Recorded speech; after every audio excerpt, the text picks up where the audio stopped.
आज जो प्रचलित घटनावली जो परिस्थिति अच्छी तापर मु माननीय मुख्यमंत्री डीजी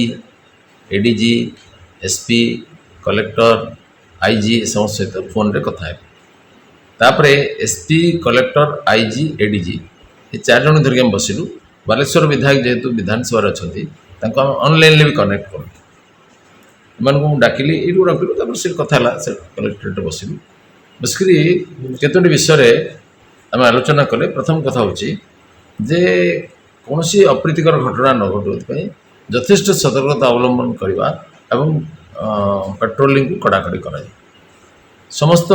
धार्मिक स्थल और संवेदनशील अंचल पेट्रोलिंग अधिक जोरदार कर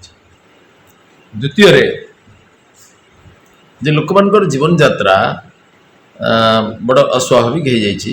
मेस्र हॉस्टेल पिला माने खाइबा को पाऊना रेशन पाऊना सकाळु 7टारू 3-4 घंटा कर्फ्यू को कोहल करने सहमति प्रकाश पाइला एवं ताको आज माइक प्रचार करी समस्त जन दिज्व कौन समय कर्फ्यू कोहल हम एवं पुणी कर्फ्यू जिते कड़ाकड़ी हम समय सरवा पूर्व आउ थे माइक अनाउंस। तृतीय है जे आमे समस्ते चाहूँ संप्रदाय निर्विशेष समस्त को न्याय विचार करा जाऊ निरीह लोक दंडित न हूँ किंतु जो माने विभिन्न अपराध में जड़ित अच्छा जो माने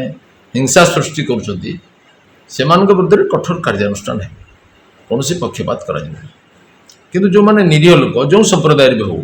जो माने धराई आसचंती से माने घटना जदि प्रत्यक्ष संपृक्ति नहीं बा परोक्ष संपृक्ति नहीं ताहले से मानकु अनुसंधान करके छाड़ी दिया जाए तदनुसार पाखापाखि 28 लोक को छड़ा जीवार सिद्धांत। चतुर्थ विषय हूँ जो अत्यावश्यक सामग्री कौटी क्षीर फल आछ एगुड़ को रोक न करा जाऊ एगुड़ को आसिले लोक मैंने चलिए कि ଖିଆପିଆ करेंगे तेणु एगुड़ को जीवाक दि जाए। पंचम कथा इंटरनेट सेवा पुणी थे चालू करने